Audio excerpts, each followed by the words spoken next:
Aqui, aqui não. É um pássaro? É um avião? Não. É uma super aula do JASP? Ah, muito bem. Sejam todos bem-vindos aí. Tava com saudade, né, gente? Fazer lá e dá trabalho, né? Poxa vida, né? Mas hoje a gente está trazendo uma continuação. Quem gostou da live, quem não gostou, vai gostar dessa aula também, que é um pouquinho diferente. Mas tá dentro do mesmo tema de quadrinhos, porém voltado para o nosso contexto de realidade, né? Para discussões atuais também.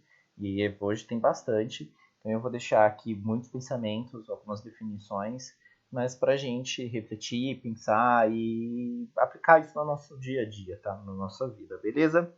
Meu nome é o professor Rafael, sou do JASP, né? Vocês já me conhecem, terceiro ano, essa aula do ensino médio. E hoje nós vamos falar e apresentar um tema muito diferente, que faz parte do projeto Fan Filosofia, que é um projeto que eu desenvolvi no JASP, que me deu muita oportunidade de desenvolver, de levar para outras escolas também. E tá voltando agora, né, comigo também aqui pro Jasper, que mistura história em quadrinhos com filosofia pra gente aprender, pra gente desenvolver. Eu tinha, obviamente, planos muito diferentes pra gente abordar a confecção mesmo de história em quadrinhos, mas tivemos que adaptar devido aí à pandemia, tá bom? Mas hoje o tema, né, tá dando continuidade, como eu falei, a live de quadrinhos e política. Se você não viu, vai lá, é a aula 7. Ixi, agora buguei. Aula 8. Dá pra você acompanhar, tem atividade para fazer, então corre lá e não deixa tudo pra última hora, gente. O terceiro bimestre tá acabando, então corre lá. Bora? Vamos lá então. Hoje é o dilema do Superman, tá? A gente vai falar sobre liberdade e a gente vai entender o que é esse dilema do Superman, que quando eu ouvi falar, eu achei muito massa e eu quis trazer aqui, desculpa, estou arrumando a câmera, achei muito massa, assim, de desenvolver, de discutir com vocês. Acho que vai ser uma coisa muito bacana aí de trazer aqui, tá bom? Então vamos lá, né? Então a última aula aí do terceiro bimestre, que tem todas as habilidades aqui para a gente desenvolver, inclusive novas, né? Depois eu posso passar para vocês o plano certinho com todos os detalhes, tá bom? Então vamos lá. Temos aqui depois espacinho para videoaula. E antes de tudo, vocês conhecem esse cara aqui, ó? Não sei se dá para ver. Deixa eu dar uma olhadinha aqui. Tá dando para ver aqui? Tá um pouquinho comprido, mas dá para ver. Esse carinha aqui, ó, uniforme azul, cueca por cima da calça, assim, em cima do peito. Muito bem, esse é o Superman. Parabéns para você que acertou. Porque o Superman ele é um personagem quase centenário, né, da nossa cultura popular, da cultura pop também no geral, né? Aqui a gente tem algumas versões deles desenhado lindamente pelo Alex Ross, que é um desenhista um ilustrador de quadrinhos, que desenha muito bem, né? Tem esse traço aí meio realista, muito legal. E aí as frases famosas, né? Um pássaro, não é um avião, não, é um Superman, né? Que era dito antigamente, né? As histórias em quadrinhos antes tinham um caráter até um pouco infantil. Então era sempre essa ideia, né? De que hoje parece bobo pra gente, mas que ficou muito marcado, né? E para alto e avante quando ele ia voar, né? Ele é considerado o primeiro super-herói das histórias em quadrinhos, né? Antes a gente tinha super-heróis. Minto.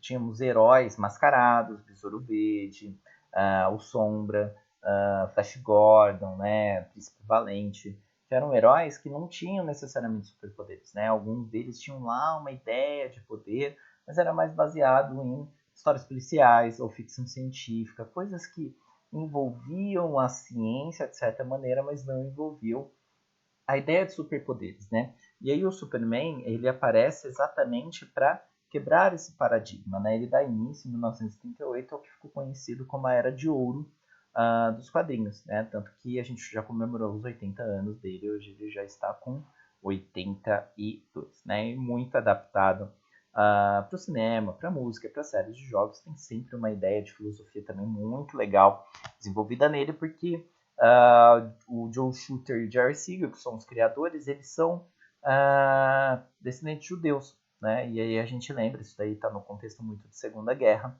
da criação dele, e os judeus sempre foram muito massacrados nessa questão cultural, social, né? Sempre houve muito preconceito, não só na Alemanha nazista, né? Mas também nos próprios Estados Unidos e muitos outros lugares, né?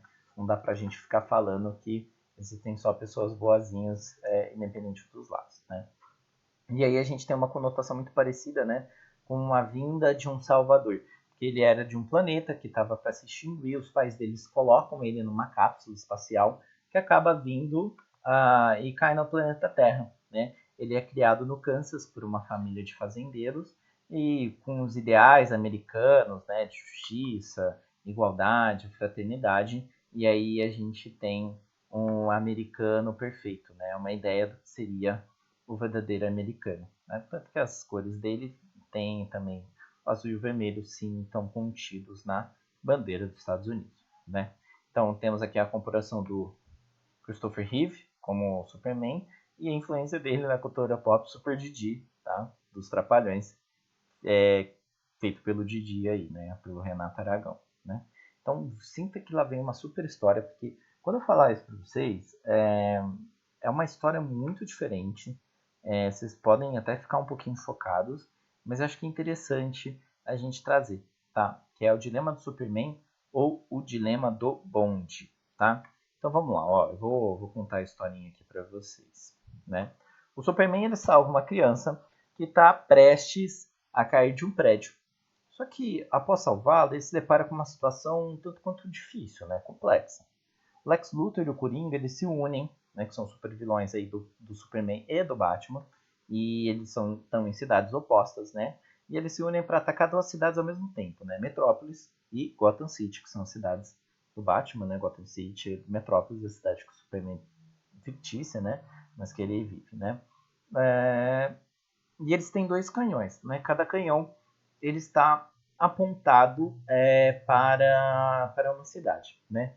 Só que o Superman ele só pode destruir um canhão por uma vez, um por vez, né? Mas ele percebe que se ele pegar essa criança que ele salvou e atirar em um dos canhões, enquanto ele destrói o outro canhão, ele vai salvar, eu até escrevi errado aqui, ambas as cidades, né? Olha só que coisa, né? Então a gente está falando de uma vida por várias. Ele tenta pensar em algumas outras soluções, nenhuma daria certo. A única que daria certo seria jogar, arremessar a criança em um canhão, enquanto ele destrói o outro, né? Bem, o que vocês fariam no lugar do Superman? Vocês não têm outra solução. Vocês não têm outro caminho. Será que vale extinguir uma vida para salvar milhões de pessoas? Né? Isso é bem tenebroso, não é? Mas essa escolha é feita por nós todos os dias, né? Seja na cultura do cancelamento, seja em excluir as pessoas virtualmente ou pessoalmente, ou destratar as pessoas. As nossas ações dizem muito sobre quem somos, mas essa em específico de ser tão tenebrosa é o que a gente chama de dilema dos super-heróis ou dilema do bonde, porque o Superman sempre está salvando uma pessoa, mas ele não consegue salvar duas pessoas necessariamente ao mesmo tempo em lugares diferentes. Você vai precisar de outros super-heróis para salvar, né? É o que a gente chama de dilema do super-herói ou dilema do bonde, tá? Professor, o que é esse raio desse dilema do bonde? O dilema do bonde é o seguinte, né? Ele foi um experimento de ética idealizado pela Philip Foot, né? E aí foi analisado pela Judith Jarvis Thomson, né? E pelo Peter Anger, que são pensadores mais atuais, né? E aí a gente encontra muitos desses questionamentos e estudos, né? Tanto na questão do direito penal, como nos códigos penais e também no direito civil, né? E um exemplo clássico de tais problemas é conhecido como tábua de Carneades. Muito legal vocês verem depois. É uma tabela de quão inocente, como os inocentes podem ter atitudes justificadas quando é para salvar a si mesmo, quando é para salvar outra pessoa. Todas umas questões assim, né? E isso faz a gente ver que talvez essas escolhas não sejam necessariamente históricas e a gente já vai falar sobre o que é histórico, tá bom? O dilema do bonde é basicamente isso, tá? Você tem um bonde, dois caminhos diferentes, só que em um caminho você tem uma pessoa, né? E no outro caminho você tem várias pessoas juntas, né? E qual caminho você escolhe? A de uma pessoa ou de várias pessoas? Vai, vou deixar você pensar. Ah, melhor. Não vou deixar você pensar, não. Sabe por quê? Porque se você escolheu a salvar uma pessoa, beleza. Só que essa pessoa era inocente. As outras pessoas, elas eram ex-presidiários, traficantes de droga, pedófilos. E aí? Mudou sua escolha? Então a gente tem um dilema. Porque mesmo você está julgando as atitudes delas, mesmo que estejam erratíssimas, mas, poxa, professor, então como que eu faço? Como que eu escolho uma? Dá para derrubar o bonde antes de chegar? Não dá. A escolha é essa, e isso aqui gera o dilema. Todo esse questionamento sobre o que é certo a fazer, sobre julgar as pessoas, quem merece mais, quem merece menos, né? Tem várias implicações, né? Aí eu toco assim, mas a gente não está falando de liberdade? Sim.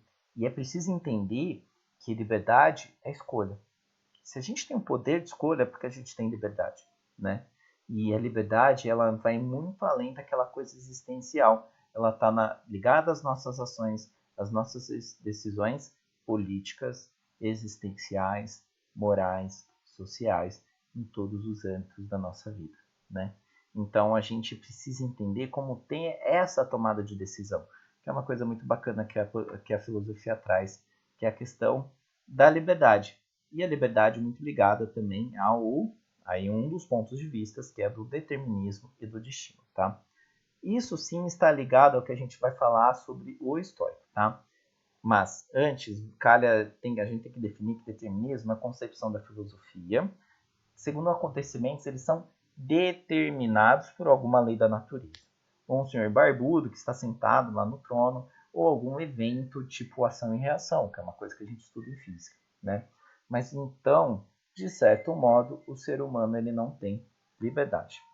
Porém, alguns pensadores estoicos, né, que era uma galera que vivia lá na Grécia por volta do século, eu coloquei 4 aqui, mas existe uma discussão sobre o período, né, que eles existiam, mas eles acreditavam numa divindade, num Deus razão, né, ou Logos, Deus Logos, né, que entendia tudo o que acontecia, né? E se esse Deus razão, se esse Deus Logos, ele sabe o que faz, quem é você para questionar? Basta você aceitar. Determinismo é isso. Você aceita as coisas. Você não tem que questionar, né? Se a gente pegar várias concepções religiosas, elas são, de certo modo, deterministas. Muitas vezes a gente utiliza no português, porque Deus quis. Isso é determinista, né? Porque eu estou falando que Deus, né, é uma força da natureza, que pode existir ou não, aí depende da crença de cada um, ele está determinando aquilo que é para fazer. Será que ele está determinando mesmo? Segundo os estoicos, sim, ele está determinando. Basta a gente aceitá-la, né? Então, existe uma conduta adequada que leva à felicidade, isto é, quando suas ações estão em conformidade com a natureza que você deve seguir, né? Ou seja, o destino, né? Para alcançar tal graça, existem virtudes básicas: a inteligência, saber diferenciar o bem e o mal, a coragem e a justiça. Mas todas elas, né, entendem que a liberdade é como uma necessidade que se baseia no conceito de autodeterminação, atribuída à totalidade que um homem pertence, ou seja, né, que a ideia de liberdade ela está ligada a um todo e não somente à sua escolha. Você apenas trilha o caminho que foi feito para você, né? Mas que dentro desse caminho você tem algumas regras para seguir essa determinada felicidade, né? E aí eu deixei alguns vídeos aqui, um da nerdologia muito interessante sobre se o destino já está feito, né? Já tá fechado e pronto, né? E sobre o estoicismo.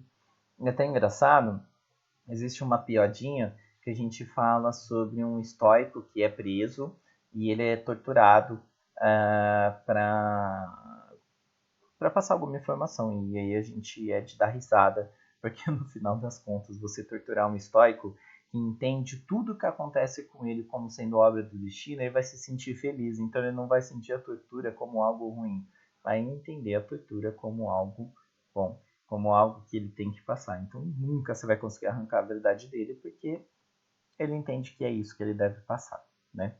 Só que, poxa vida, né? Será que é só isso? Será será que a gente não pode ter uma liberdade na qual a gente escolhe? Porque determinismo não tem uma liberdade tão grande, né? E aí a gente entra num outro pensamento, pensamento oposto, que é o pensamento do epicurismo, que também existiu aí na Grécia, por volta do século IV, V, né? Desenvolvido pelo Epicuro de Samos, que agora eu não me lembro de onde ele é, mas é o único cara que tem, né? E com esse nome super lindo, maravilhoso, né? E ele tinha um pensamento um pouco mais aberto em relação à liberdade e mais pautado na nossa ação, no que você faz. No que você faz. Isso é muito importante, tá? Aí é o seguinte, né? Para ele não existe divindade, deuses, panteão, né, dos deuses gregos, coisa e tal, que fale o que você tem que fazer. Quem fala o que tem que fazer, o que você deve fazer, é a sua razão, né? Só que assim, se você atinge outro negativamente, você é responsável. Não foi porque Deus quis, não foi porque o diabo mandou você fazer, foi porque você utilizou mal a sua liberdade, né? Então, para ele, a liberdade ele depende de três coisas, né? Que regem a nossa vida, que é a amizade, né? Desculpa, né? Existem três coisas que regem o epicurismo, que levam, né, a gente a pensar assim, né? Que é a liberdade, a amizade e o tempo para filosofar, né? Sem essas três coisas, a gente não pode ser livre, né? A gente não pode ser feliz. Porque a base da ideia epicurista, principalmente em relação à liberdade, é que você é responsável pelo que você faz, mas sem exageros, né? Você não vai comer em excesso, porque comer em excesso te faz mal. Então você não come em excesso. Você não vai abusar do sexo, porque isso pode fazer mal. Então você usa o sexo daquela maneira, de um jeito consciente, né? E por aí vai. Epicurismo é tão legal que ele fala muito sobre consumo consciente. Não tinha essa ideia, né? Obviamente, né? Mas principalmente todas essas ações, tudo isso existe, não é porque Deus controla, é porque você controla, é porque você é consciente das suas ações, você tem livre arbítrio, né? E aí eu sugiro para vocês, depois de verem essa, essa reportagem, tem um documentáriozinho assim, muito bacana, que é do cara falando sobre epicurismo em relação com os dias mais atuais, com o período contemporâneo. Isso é muito legal, isso é muito interessante, né? E olha só, então a gente está trabalhando com liberdade em pesos totalmente diferentes. Um que diz que a liberdade ela não existe, que na verdade a pouca liberdade que você tem ela está dentro do limite que você pode alcançar, né, ao seu destino, né, ao determinismo. E aí a gente tem o Epicúrio que diz que você, sem exagerar e aproveitando das coisas que a vida te dá, você consegue ser feliz e você consegue ser livre, porque a liberdade depende só do seu livre-arbítrio, né, das coisas que você escolhe. Não ficam fechadas a Deus ou deuses, né? Então, quais são as conclusões que a gente pode ter, né? Que liberdade ela é um direito de todo cidadão, porque se a gente está discutindo liberdade no campo grego, né, na ideia grega, eu não estou falando só da questão existencial, ele está falando de como o cidadão ele tem direito à liberdade. Claro que a liberdade no pensamento da Grécia era bem antiga. Hoje, nos direitos humanos, defende, por exemplo, a questão da liberdade, que a gente pode discutir também em outros momentos, a gente vai discutir em outros momentos, né? E ela tem muito mais que um caráter existencial, mas é um caráter político, porque a nossa ação política, como a gente já estudou, ela é a todo momento, né? Seja no campo individual, seja no campo coletivo, toda ação sua é uma ação política, é uma ação humana e é uma ação da sua liberdade, né? E aí a gente precisa entender que existe um meio termo entre essas liberdades, né? Nem determinada demais, nem livre-arbítrio, que é a dialética, né? A dialética é um diálogo, né? Dois lados aí diferentes para a gente discutir pontos de vista diferentes da liberdade. E a gente pode chegar num consenso, tá? O Jean-Paul Sartre aborda um pouquinho disso, Santo Agostinho trabalha muito legal disso, que a gente pode abordar numa próxima aula, tá? Mas e para você? qual dessas liberdades, né? Qual dessas liberdades que o Superman ele vai discutir? Ele vai pegar e falar, ah, poxa, será que eu posso escolher resolver o problema de outro jeito? Eu sou determinado a fazer e salvar aquela criança e depois matá-la, ou sou determinado a salvar essa pessoa, né? Qual dessas correntes responde melhor o dilema do Superman? Qual que é a solução certa desse dilema, né? E aí eu deixo para vocês também a aula do Centro de Mídias, que foi uma aula muito interessante sobre liberdade, né? Mas principalmente respondendo o questionário, né? Respondendo o formuláriozinho, é que você vai poder mostrar para mim a sua opinião, né? O que você está pensando. Então, tanto no Classroom quanto nessa apresentação, vocês encontram aí o questionário, o formulário do Google, coisa muito rápida para responder. Só vendo a videoaula você já consegue responder tudo. Só dando uma lida também, vocês conseguem responder tudo. É muito tranquilo, gente, pelo amor de Deus. Não vamos complicar, é importante a gente estar junto nesse momento. E aprender, a gente vai aprendendo sempre, tá? No mais, é isso. Fica aqui meu abraço para vocês. Estudem, aproveitem. Logo, logo eu acredito que a gente esteja junto, não sei, né? Não sei futurologia para dizer isso. Mas principalmente se mantenham bem, com saúde positiva, pensamentos bons e não deixem as atividades para o último dia. Aproveitem para fazer aí com mais tempo garantido, beleza? Falou, galera. Bom estudo aí.